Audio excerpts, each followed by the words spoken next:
Selamat pagi Bu Wahyu. Selamat pagi Bu Stefani. Mohon maaf mengganggu waktunya.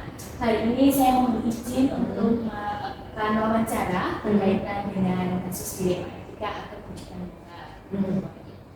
Selama ini bagaimana Ibu Wahyu dapat mengidentifikasi kasus-kasus yang merupakan dilema etika atau kebijakan moral? Oke, dilema etika itu kan berarti ya namanya dilema ya. Ada satu peristiwa di mana kita dihadapkan dua pilihan atau lebih, tidak ada yang salah, tidak ada yang benar ya. Misalnya bagaimana mengidentifikasinya? Saya biasanya membutuhkan banyak data. Itu pasti ya. Data itu bisa, kalau kasus, misalnya kasus pelanggaran anak itu biasanya dari pengamatan iya, kemudian penelusuran, misalnya tindakan indisipliner yang sudah dilakukan anak selama rentang waktu tertentu atau selama dia sekolah seperti apa, kemudian dari ini interview, wawancara atau investigasi. Nah seperti itu. Data-data itu memang perlu dibutuhkan supaya kita melihat dari dua pihak ini, mungkin mereka sama-sama benar dari sudut pandang yang berbeda, itu kita memutuskan mana yang terbaik. Misalnya saja terjadi perkelahian. Nah perkelahian itu antara dua bersaudara, mungkin sepupuan atau bagaimana ya, kakak beradik bisa juga ya. Nah seperti itu agak susah ya, karena kan ini dua anak. Nah mereka memiliki alasan-alasan tersendiri, maka memang kita harus mencari data sebanyak mungkin supaya kita tepat untuk memutuskan. Nah tetap ya, sebagai sekolah harus ada keputusan yang diambil seperti itu. Kalau rujukan moral lebih gampang ya, tapi tetap itu basisnya adalah data, salah benarnya. Jadi identifikasinya seperti apa? Cari data. Lalu selama ini bagaimana Bu Wahyu menjalankan keputusan di sekolah, terutama untuk kasus-kasus di mana ada dua kepentingan yang sama-sama benar atau sama-sama mengandung nilai kebajikan? Kalau dua hal itu sama-sama baik, biasanya saya melihat ke ini. Pertimbangan utama adalah dampak jangka panjangnya seperti apa, ya, hal yang baik gitu. Misalnya tentang pengembangan kurikulum ya. Kita kan ingin penilaian akhir jenjang ya, yang untuk yang pengganti ujian sekolah ya. Nah gitu ya. Jadi misalnya aja nih, yang satu pengen ada penelitian sosial sederhana, karena kita itu kan pembelajaran integrated learning ya. Ya dong, endingnya harusnya juga integrated learning, kolaborasi antar mapel. Tapi satu sisi lain adalah ya sudah dibuat sama seperti tahun sebelumnya, karena memang kalau yang pilihan kedua itu lebih efisien ya, guru juga rata kosong. Kalau yang penelitian itu kan guru kosong banget toh gitu. Nah walaupun yang kedua itu guru memiliki kewenangan untuk memilih model ujian sekolah atau PSAJ-nya. Nah tetap saja kan kita melihat ya, ini sama-sama PSAJ. Kemudian kita melihatnya gini, dari dua penilaian ini manakah yang akan berdampak, yang berguna untuk anak ketika kuliah. Nah seperti itu. Apakah penilaian akhir jenjang yang bersifat integrated learning atau tepatnya berupa penelitian sosial memiliki dampak yang lebih baik atau tidak jika penilaian itu dilakukan seperti biasa, di mana mapel-mapel ujian sendiri-sendiri, walaupun bentuknya juga bermacam-macam. Nah itu infonya dari mana? Kita melihat dampaknya, mestinya kita tanya ke alumni-alumni. Nah seperti itu. Nanti dari data alumni, terusan dari data universitas, kan kita kebetulan SMA ada kerjasama dengan kuliah, kita tanya penilaian di perkuliahan seperti apa. Nah itu yang kita gunakan sebagai input sehingga kita memutuskan, kan dua-duanya sama-sama baik. Nah manakah yang harus kita terapkan? Jadi seperti itu. Lalu langkah-langkah atau prosedur seperti apa yang biasanya Ibu Wahyu lakukan selama ini? Kalau yang biasa saya lakukan, pokoknya saya mendengar ya. Pokoknya tidak usah membuat asumsi-asumsi, karena asumsi itu hanya pikiran kita dan dugaan kita. Jadi kita dengarkan baik itu tentang rencana yang baik maupun tentang suatu permasalahan ya, dilema itu kita dengarkan. Kemudian nanti setelah data-data terkumpul baru kita mengolah, menganalisa, dan pastinya dengan pihak-pihak yang terkait. Jadi kalau misalnya kurikulum itu saya tidak hanya mengajak tim kurikulum, tetapi tidak mengajak Bapak Sek kurikulum, tapi tim kurikulum. Kita ngobrol bareng. Kemudian kita ngobrol bareng pun itu kadang-kadang kita membutuhkan orang lain yang memang paham seperti itu. Ada masukan-masukan, oke. Nah seperti itu. Termasuk juga ketika dilema etika yang menyangkut permasalahan anak, ya. Jadi data itu tidak cuma dari Kasih Kesiswaan, tidak hanya dari tim tatip atau TPPK ya sekarang ngetrennya ya, tapi juga dari saksi-saksi, dari bapak ibu guru yang mendampingi, dari teman-temannya. Nah itu, jadi kita biasanya prosedur adalah pengumpulan data, yaitu dengan cara mendengarkan, menyimak dari narasumber, dari saksi, nah seperti itu. Lalu hal apa saja yang selama ini dianggap Wahyu itu efektif dalam pengambilan keputusan pada kasus-kasus tersebut? Oke, pengambilan keputusan itu efektif ketika keputusan itu adalah objektif, ya bisa dipertanggungjawabkan. Jadi berdasarkan data-data yang ada, kemudian pasti kan ada aturan. Nah, aturan kalau kurikulum kita harus patokannya aturan peraturan pemerintah lah, Kemendikbudristek lah, ada buku pedoman lah, juknis lah, itu dulu. Jadi kita boleh punya ide sebagus mungkin, tetapi kalau memang itu tidak sesuai dengan peraturan yang ada ya kita tidak menjalankan. Begitu juga dengan dilema etika.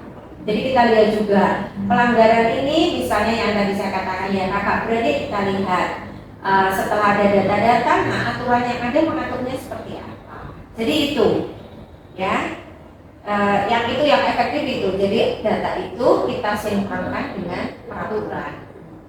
Lalu hal-hal apa saja yang selama ini merupakan tantangan dalam pengambilan keputusan? Yang apa ini? Yang merupakan tantangan itu ya paling prosesnya cukup lama karena kita harus mengumpulkan data. Hanya itu saja sih kalau saya, prosesnya ya takes time, harus sabar dan harus benar-benar kita melihatnya tidak boleh berpihak. Objektif tadi. Oke, iya. Lalu apakah Wahyu memiliki sebuah jadwal tertentu dalam sebuah penyelesaian kasus di etika? Apakah Wahyu langsung menyelesaikan di tempat atau ada jadwal untuk menyelesaikannya, baik itu bentuk atau prosedurnya?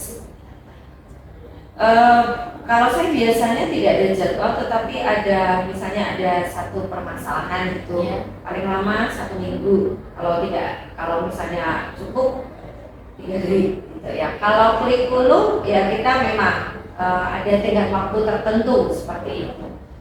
Seperti itu sih, jadi ada jadwal ya. Kalau prosedur yang tadi sudah saya ceritakan. Wahyu, apakah ada seseorang atau faktor yang selama ini mempermudah atau membantu Wahyu dalam pengambilan keputusan? Faktor ya, bukan seseorang ya. Jadi faktor-faktornya adalah kita memang harus mempertimbangkan kerjasama, komunikasi, kolaborasi dengan berbagai macam pihak dan terutama kalau internal guru.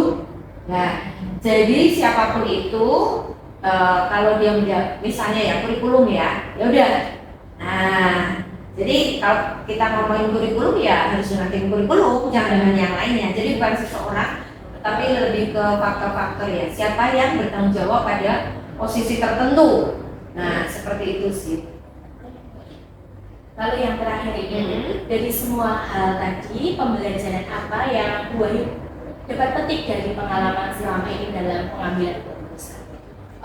Yang satu adalah refleksi saya ya, kita itu harus benar-benar berpikir secara objektif ya. Main perasaan iya, tetapi pada akhirnya ketika dalam suatu kasus itu harus objektif. Makanya kalau lambang keadilan itu kan ini ya, ada Dewi yang memegang timbangan, kemudian dia tertutup. Nah itu memang harus seperti itu, harus objektif. Dimana objektif lagi-lagi kembali ke data yang bisa dipertanggungjawabkan. Termasuk kurikulum juga begitu ya. Kita harus berusaha kalau sekolah ini bisa menjadi institusi yang accountable, dapat dipertanggungjawabkan bahwa pembelajaran, kemudian penanganan kasus, kegiatan apapun itu harus melalui prosedur yang jelas, ya, termasuk juga mempertimbangkan faktor risikonya apa. Nah, tidak cuma prosedurnya ini rasanya gitu, tapi resiko-resiko yang muncul apa yang harus kita pertimbangkan. Jadi yaitu berpikir yang jernih, nggak usah kemusung, karena apapun yang dikelola oleh sekolah ini harus bisa dipertanggungjawabkan. Baik Bu Wahyu, cukup sekian aja. Terima kasih untuk waktunya. Terima kasih sekali. Iya, terima kasih juga Ibu Stefani, sukses. Ya, amin.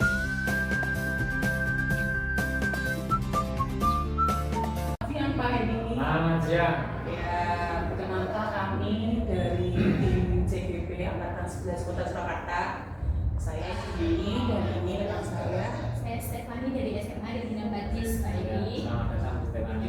Ya, hari ini kita akan meminta waktu Pak Edi sebentar untuk melakukan wawancara tentang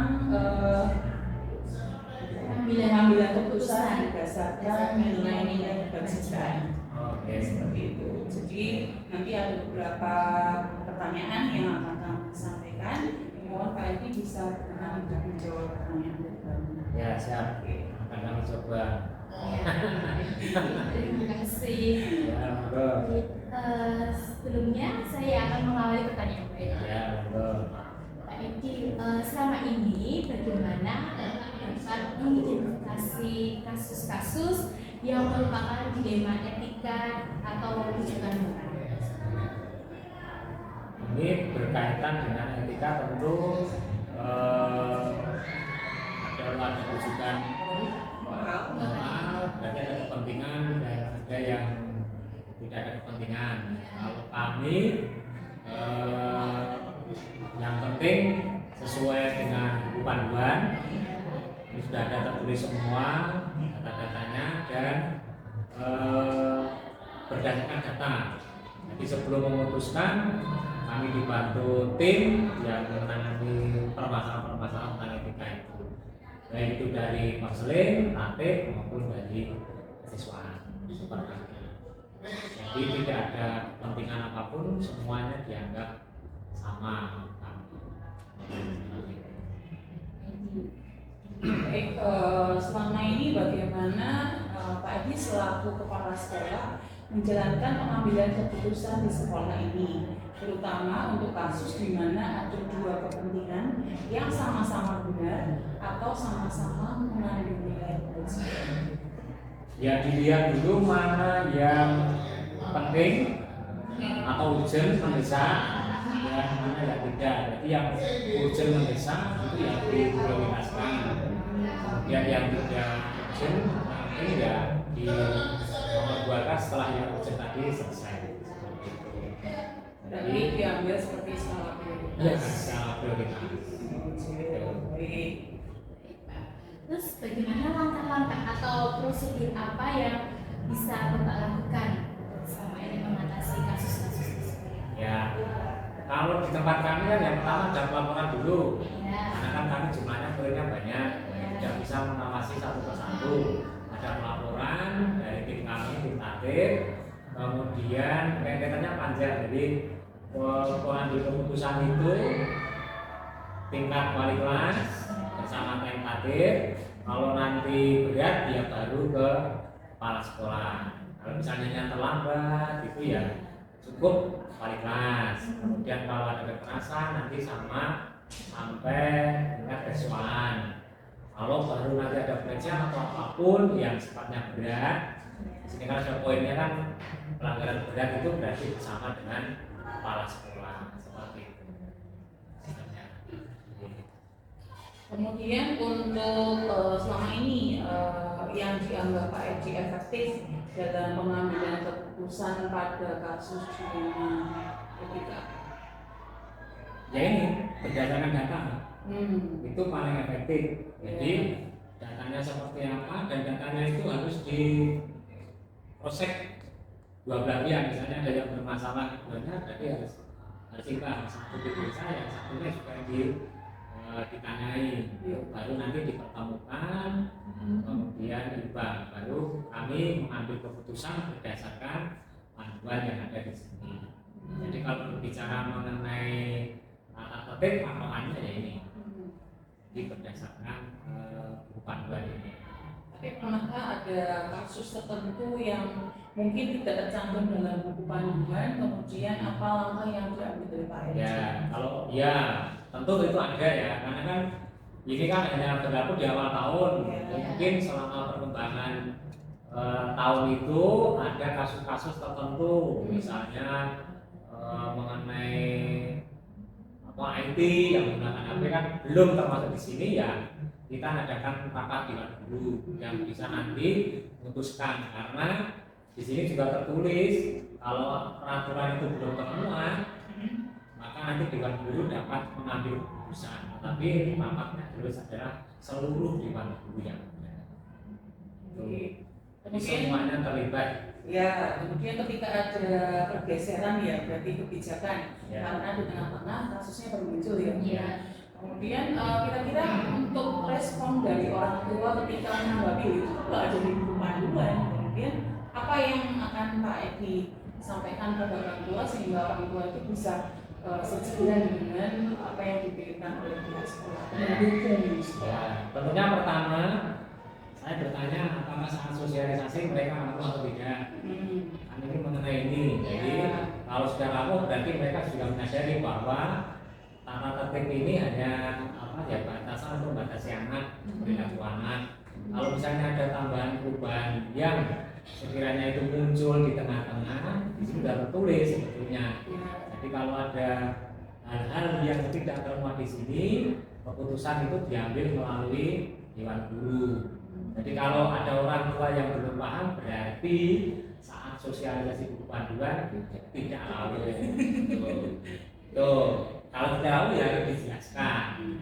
Kalau dikomunikasikan ya pasti orang tua akan menerima. Seperti itu. Baik, Pak Edi. Itu berkaitan dengan tadi ya Pak Edi. Terus tantangan dalam pengambilan keputusan selama ini Pak? Tantangan yang jelas pengambilan keputusan itu kalau datanya tidak lengkap. Lalu data yang diambil dari anak itu berubah-ubah.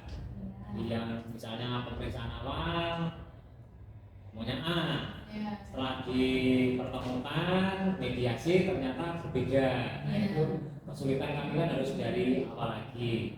Lalu yang kedua, jika ada orang tua yang sulit diajak bersama, itu juga membuat kami kesulitan dalam mengambil keputusan. Sebetulnya sudah kami tim sudah koordinasi, nanti akan diputuskan A, tapi saat menyampaikan ada orang tua yang tidak terima, nah itu kan kami juga harus mengambil keputusan ulang, karena kan keputusan itu harus bersama dengan orang tua. Nah, kalau bersama orang tua kan selesai, jadi tidak menambah. Itu, jadi kalau tidak lengkap, kalau orang tua tidak kooperatif, itu yang membuat kami agak kesulitan. Terus dari yang tadi datanya tidak sesuai, orang tua tidak kooperatif, terus solusinya bagaimana Pak dari pihak sekolah? Ya kita kembali dari awal lagi, pemeriksaan lagi, terus ya itu lagi mengulang kembali dari orang tua sampai kalau misalnya orang tua itu masih belum paham ya dikomunikasikan terus. Ini adalah peran wali kelas, tatib, dan seterusnya. Jadi ada seperti itu. Ya, kemudian ketika apakah Pak Edi itu juga mempunyai sebuah jadwal tertentu, misalnya dalam menyelesaikan kasus dilema etika ini, biasanya langsung diselesaikan on the spot atau menunggu dijadwalkan dari berikutnya selaku koordinasi atau bagaimana Pak teknis? Ya, teknisnya yang jelas ada pelaporan dulu yang pertama. Ada pelaporan, kemudian tim yang di bawah wali kelas, aktif itu bekerja ya, dengan mencari keterangan-keterangan yang dibutuhkan. Setelah lengkap, kemudian nanti kalau misalnya itu pelanggarannya berat kan harus dikomunikasikan dengan saya sebagai kepala sekolah.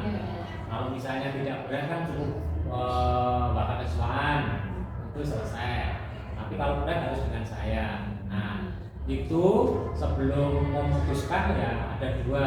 Biasanya kami tim kecil, tim bapak setiap hari Rabu itu kan kami koordinasi. Ya nanti akan kami sampaikan saat itu, lalu meminta saran dari ketiga bapak itu, bapak kurikulum, kesiswaan dan sarana dan prasarana humas. Kalau misalnya itu masih mentok, ya kami terakhir adalah minta saran Dewan Guru. Itu yang nanti dijadwalkan. Jadi kalau misalnya terjadi pelanggaran etika, ya tidak saat itu diselesaikan. Ya ada prosesnya. Prosesnya ini nanti bergantung situasi dan kondisi. Mungkin harus memanggil orang tua tidak bisa tepat waktu, lalu lain hari, jadi ya agak panjang. Kalau misalnya semuanya longgar bisa ya mungkin segera terselesaikan. Kan kami melibatkan dalam mengambil keputusan orang tua harus tahu. Di poin 5 pun nanti orang tua harus tahu. Gitu. Jadi ya tidak langsung, jangan yang on the spot, langsung itu jangan. Pasti proses.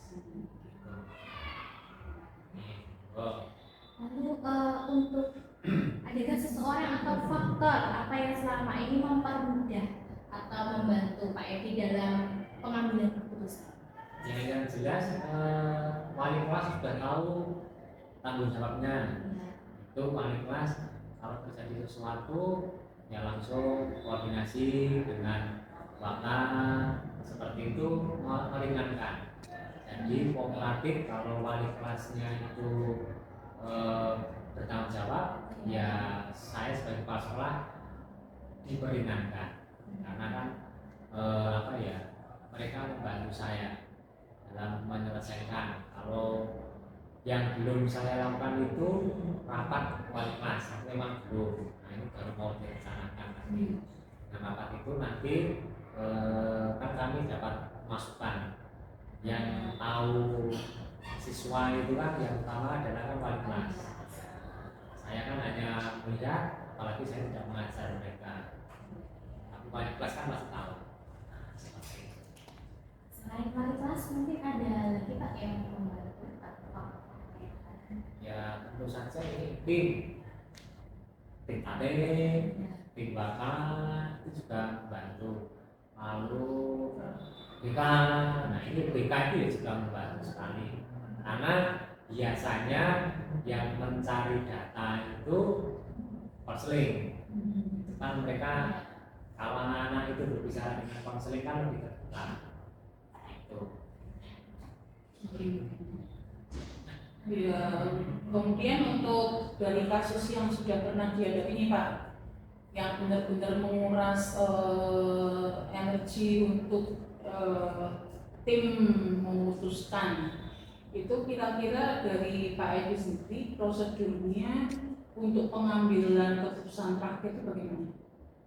Itu yang karena kan saya juga dulu sebagai kepala sekolah dari tatip juga. Nah yang paling sulit itu ketika terjadi misalnya yang hubungannya dengan pornografi, entah itu pelecehan atau apa, porno aksi dan seterusnya. Itu biasanya kalau seperti itu melibatkan orang tua atau orang tua pasti tidak akan terima.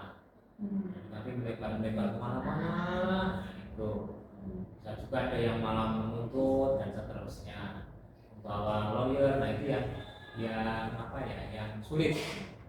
Nah tapi tetap kami kan pedomannya ini, yang penting adalah langkah-langkah kami sudah benar. Jadi yang lebih sulit lagi kalau kejadiannya itu di sekolah. Sekolah. Sekolah itu lebih rumit lagi. Kalau di luar sekolah kan kami agak aman. Ya. Di sisi kan kami aman. Tapi kalau misalnya kejadiannya pelecehannya itu di sekolah, itu kan juga nanti akan mempengaruhi animo orang tua untuk menyekolahkan putra putrinya di tempat kami. Jadi itu yang kami harus memutuskannya dengan benar-benar berpikir untuk, tapi yang terpenting adalah martabat anak itu. Nanti kalau ada keputusan yang terpenting adalah martabat anak, bukan untuk siapa-siapa, bukan untuk sekolah, bukan untuk orang tua, tapi untuk keselamatan kebaikan anak. Itu yang terpenting.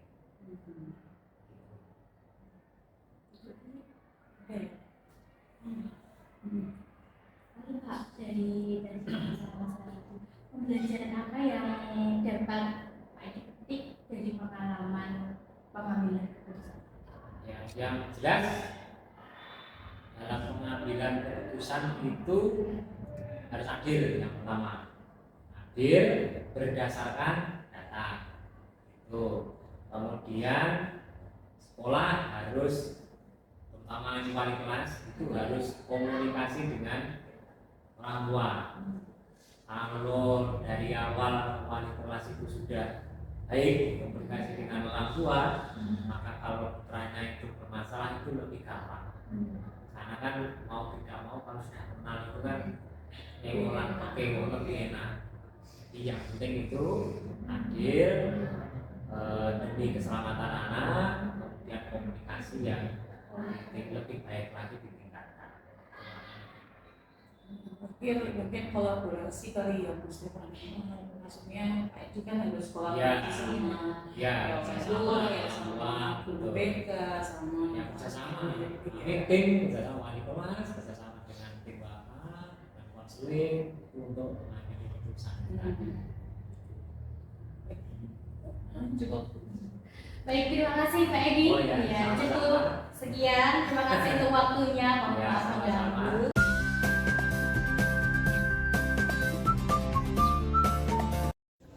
Selamat siang Bu Prima. Sebelumnya perkenalkan, nama saya Agus Santoso. Saya dari SMK Negeri 5 Surakarta, kebetulan mengikuti program CGP angkatan 11. Dan berikut rekan saya. Halo Bu Prima, saya Stefani Apriliana Nugroho dari SMA Regina Batis dan juga bersama rekan Ya, saya. salam kenal Bu, saya Badar dari SMK 6 Bu, tetangganya Bu Risa. Berarti ini satu lingkungan ya. Iya Bu Stefani. Oh ya, Bu Prima, mohon maaf sebelumnya mengganggu waktu Iya. Bu Prima. Kami bertiga dari siang hari ini akan menyampaikan melakukan wawancara dengan Ibu tentang bagaimana sih proses pengambilan keputusan di SD yang Ibu pimpin sekarang ya. Jadi nanti kami akan mengajukan beberapa pertanyaan dari kami bertiga dan nanti Ibu silakan menanggapi sesuai dengan apa yang selama ini telah Ibu laksanakan di sekolah Ibu. Sebelumnya Ibu sehat ya? Sehat Alhamdulillah. Oh ya Ibu, yang pertama kira-kira bagaimana sih Ibu dalam menghadapi atau menghadapi kasus-kasus yang ada yang terjadi di sekolah itu bisa teridentifikasi kasus tersebut merupakan dilema etika atau merupakan rujukan moral? Terima kasih Bapak Ibu yang sudah tahu. Jadi begini, saya cukup bersyukur karena saya juga program ketika nanti Bapak Ibu mengatakan wawancara minimal saya sudah punya model konsep dasarnya. Seperti yang ditanyakan Pak Agus tadi, ketika kita jadi masalah, artinya kita kan harus melihat apakah itu dilema etika atau rujukan moral, jadi benar atau salah. Ketika masalah ini itu alternatifnya adalah sesuatu yang kita benar di satu sisi, yang masalah, Sana tinggi. yang sana.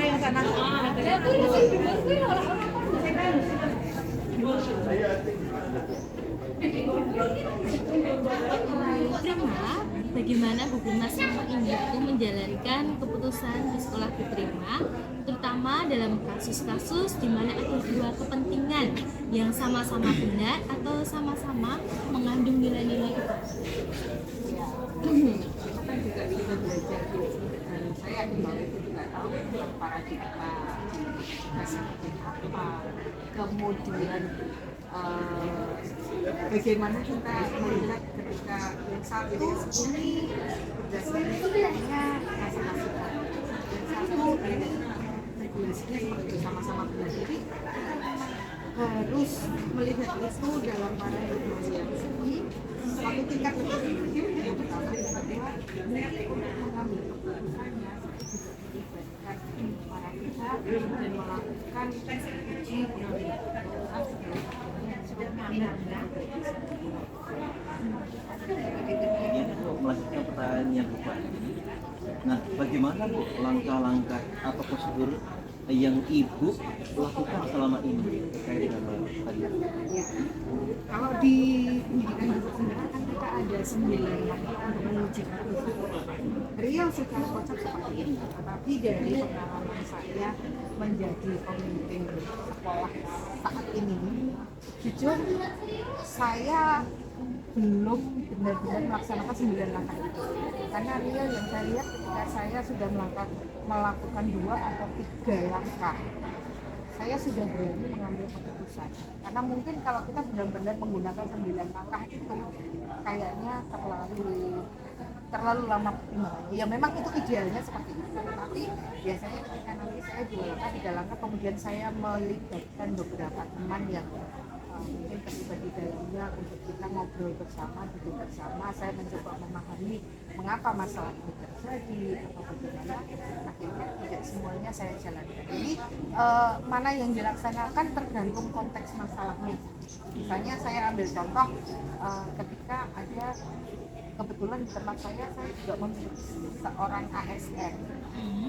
Di mana kalau ASN regulasi dalam bekerja kan lebih baku ini Pak dibanding yang lain di karena sekolah saya sekolah swasta. Tapi ketika beliau misalnya untuk jam kerja aja, ASN jelas pulangnya harus jam 3:30 kalau saya nggak salah. Tapi jam 2 itu beliau biasanya sudah ngajak, ayo Bu penutupan. Karena kalau di tempat kami memang biasanya sebelum kita berakhir kegiatan selalu ada doa bersama. Jam 2 sudah beda. Akhirnya kan di satu sisi ini enggak benar, tapi di sisi yang lain beliau itu sudah terlanjur berada dalam budaya yang karena di sekolah kami, maaf kami memang dalam memberikan kesempatan Bapak Ibu jadi tidak belum layak seperti ASN. Jadi untuk teman-teman yang di swasta itu memang kadang ada kesempatan untuk mencari kesejahteraan jiwa, misalnya mereka mengadakan bimbing belajar ya. Nah beliau itu pengennya ya kayak gitu Pak, walaupun statusnya berbeda gitu. Nah kalau sudah seperti itu kan akhirnya mungkin saya baru 2 langkah pengujian, beliau saya jalankan, kita ngobrol bersama, bukan hanya beliau, saya juga melibatkan teman yang di luar ASN, kita sama-sama mendengarkan masalahnya, dan kalau kita sudah sepakat jadi tidak sampai sendiri. Oh iya, tadi dari apa yang telah Bu Prima sampaikan ya, kira-kira dalam pengambilan keputusan itu menurut Ibu yang Ibu anggap efektif itu yang bagaimana Ibu? Khususnya di kasus-kasus yang mengandung dilema etika. Biasanya saya tetap harus duduk bersama dan mencoba untuk mendengarkan mereka Bapak masalah-masalah. Jadi kayak dulu juga pernah ada, tapi ini di sekolah yang lama nih Pak. Itu ada teman saya yang dia kena cancer, akhirnya sering tidak masuk. Padahal beliau sudah menerima tunjangan sertifikasi. Ini kan dilema etika. Kalau kita laporkan tentang dia sakit dan tidak aktif, kan akan menghentikan sertifikasinya. Sementara kalau diakui aktif terus, kasihan juga teman-teman yang menggantikan tugas beliau. Jadi akhirnya kami duduk bersama antara yang sakit maupun teman-teman yang menggantikan, kita cari-cari keluar. Okelah dianggap aktif tetap keluar. Tetapi kami juga berharap yang sudah ini juga memahami posisi teman yang menggantikan. Beliau juga tidak hanya menerima hak tanpa melakukan panggilan, tapi juga memikirkan hak teman-teman. Iya betul. itu lebih efektif menurut saya. Iya. Lalu selanjutnya yang kedua, apa saja yang selama ini menjadi tantangan dalam pengambilan keputusan? Ini susah ini.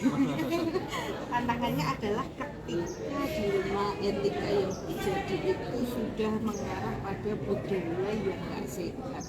Karena kebetulan teman-teman sebagian teman-teman di sekolah itu mungkin ada yang sudah merasa berada di zona nyaman. Jadi ketika kita ajak untuk bicara bareng, akhirnya mereka biasanya nggak mau gimana. Jadi kita sudah sepakat nih solusinya seperti ini, berubah. Karena kemarin terakhir juga sampai saya mengajak teman-teman membuat fakta integritas. Berubah Pak, nanti dalam 2 minggu kemudian, apalagi yang namanya kepala sekolah itu kan kadang dadaan, ada rapat di sana, ada di sini, seperti itu. Nah, untuk teman-teman yang sudah berada di zona nyaman ini kadang mereka perubahan itu hanya terjadi di depan pengunjung. Tapi ketika tidak ada, ya sudah kembali sebenarnya. Karena kebetulan di tempat saya juga ada seorang bapak-bapak yang punya kebiasaan merokok. Jadi akhirnya meskipun kita sudah sepakat pada etik setelah dilarang merokok, sudah ada petunjuk bahwa area bebas asap rokok. Tapi ya itu tetap saja itu dilakukan. Jadi itulah tantangan mengubah yang sudah jadi kebiasaan. Lalu dalam menyelesaikan kasus itu, apakah Ibu punya jadwal khusus, ataukah ketika ada kasus langsung diselesaikan saat itu juga di tempat, dan prosedurnya bagaimana? Kalau saya manajemennya Pak, jadi begini, meskipun saya pemimpin, tetap saya dibantu oleh teman-teman. Mungkin ada yang di bagian pembelajaran, ada kesiswaan dan lain-lain. Jadi biasanya teman-teman itu yang membantu saya. Bu, kalau prioritasnya ini. Kalau memang yang harus selesai dalam hari itu, tetap biasanya saya melibatkan terutama teman-teman yang terlibat di bidang itu tergantung masalahnya. Kalau memang harus selesai saat itu, kita bicarakan bareng. Kalau bisa selesai saat ini, ya. Tapi kalau kita harus melibatkan orang lain, ya selama itu tidak urgent, kita selesaikan dalam jangka waktu selama tidak menimbulkan masalah baru. Skala prioritas. Kira-kira selama ini Bu Prima dalam pengambilan keputusan ya, orang-orang yang mungkin sering Ibu Prima ajak untuk memutuskan dalam memberikan masukan dan sebagainya itu ada enggak, atau mungkin siapa saja mereka, atau mungkin selain dari person juga mungkin ada faktor-faktor yang lain yang menjadi pertimbangan Ibu dalam memutuskan sesuatu. Mengulangi yang tadi Bapak, jadi teman-teman yang memang sudah saya bagi di bidang-bidang tadi otomatis itu yang dirawat saya di ring pertama. Tetapi di belakang itu saya saat ini itu kan dibentuk dari 20 tahun saya jadi guru. Dan ketika saya jadi guru ada 2 pemimpin yang memberikan saya teladan dan pengalaman, ternyata pemimpin itu seperti itu. Jadi pengalaman itu juga membentuk prinsip-prinsip yang akhirnya misalnya nih dan ini pun seperti itu, tapi secara prinsip yang saya pegang juga ya otomatis tetap dan lagi itu juga misalnya ketika masalah itu menyangkut guru, kadang saya tidak jarang berbagi dengan teman kepala sekolah, karena kan ketika melibatkan guru kayaknya tidak bijaksana kalau yang saya ajak omongan guru. Akhirnya saya harus bisa mengajak bicara atau mungkin meminta masukan teman yang sama sekolah gitu ya.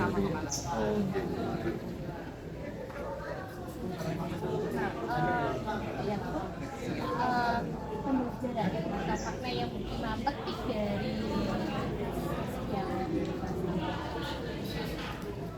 jadi setiap kali saya menghadapi masalah, yang jelas masalah selalu ada, nggak mungkin kita hidup tanpa masalah. Yang kedua, ada pun kadang yang satu belum selesai, satu sudah muncul. Yang jelas kebijaksanaan dan pengelolaan emosi kita itu sangat mempengaruhi ketika kita akan mengambil keputusan. Jangan sampai mengambil keputusan ketika kita sedang berada dalam kondisi yang tidak nyaman atau tidak baik saja. Yang kedua, sebisa mungkin libatkanlah para pihak yang terlibat di dalam masalah ini, karena saya juga tidak ingin dianggap sebagai pemimpin yang kalau ambil keputusan harus sudah AA. Saya ingin ketika saya inginnya ketika saya mengambil keputusan ini secara non formal itu sudah disepakati oleh jadi begitu oke jadi keputusan jalan. Iya. Itu yang saya dapat saat ini. Semoga Bapak Ibu nanti bisa menjadi pemimpin, bukan hanya pemimpin pembelajaran tetapi pemimpin sekolah ya.